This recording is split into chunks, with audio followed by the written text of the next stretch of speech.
Sobat Faktayin.com, kabar duka datang dari dunia hukum di Indonesia. Pengacara Alvin Lim meninggal dunia pada Minggu 5 Januari 2024 setelah menjalani perawatan intensif akibat komplikasi ginjal. Saya sebagai rekan sejawat sangat merasa berduka atas dipanggilnya rekan sejawat Alvin Lim menghadap kehadiran Allah. Ini melahirkan satu kedukaan yang mendalam, apalagi dalam beberapa waktu kami berinteraksi di dalam persoalan hukum, terlepas ada pro dan kontra dan ada debat-debat yang mencoba mengedepankan argumentasi hukum, tapi secara profesi kami adalah sama-sama rekan sejawat yang berada di dalam satu profesi yang sama, yaitu advokat untuk menegakkan hukum. Nah, kami turut berduka cita dan sangat bersedih dengan kepergian beliau.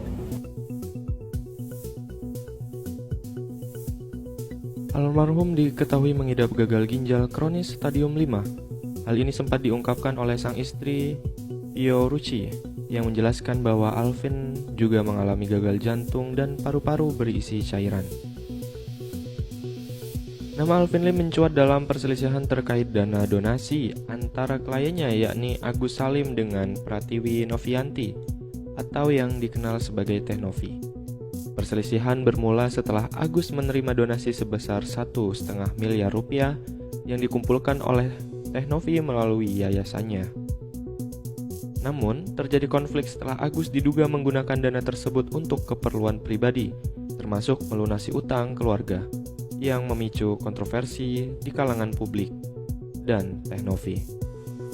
Alvin Lim kemudian membela Agus Salim dan melaporkan Teh Novi ke Barreskrim Polri pada 10 Desember 2024 atas dugaan pencemaran nama baik. Namun, laporan tersebut akhirnya dicabut dengan alasan rasa kasihan.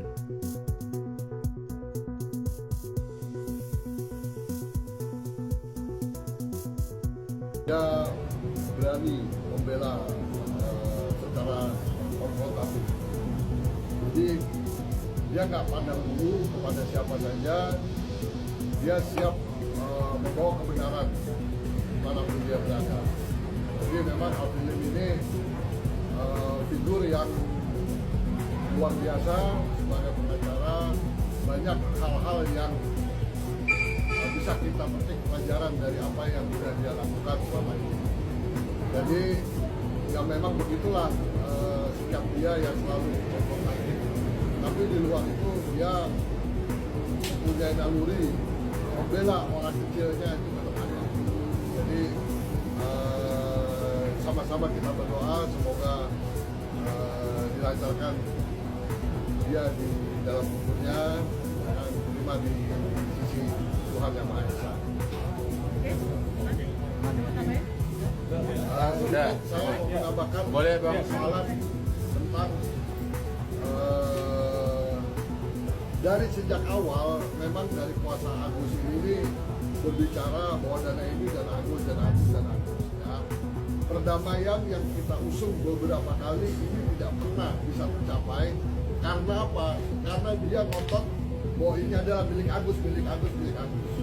Sementara dalam teori komunikasi, dalam teori bermusyawarah, itu masing-masing pihak itu harus sama-sama saling seimbang, saling menurunkan apa yang menjadi target yang dimintakan. Nah, ini dari awal hingga akhir kuasanya Agus ini selalu menyuarakan bahwa itu dan Agus. Tidak ada undang-undang peraturan yang menyatakan bahwa itu dan Agus, sehingga semua orang bisa mengklaim ini dananya, ya, baik dari donatur maupun dari yayasan bisa mengklaim itu cuma sekedar klaim, gitu loh. Nah, kalau pada faktanya hari ini dana itu dialihkan kepada pihak ketiga, ya, kita memang sebagai kuasa donatur ini sudah melaksanakan polling dan itu masuk dalam unsur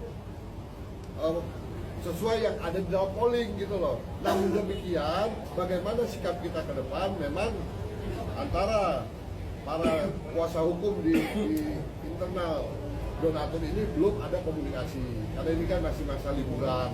Pak Rifan juga baru pulang dari luar negeri, Saya juga baru pulang dari liburan, Bang Pablo juga sama.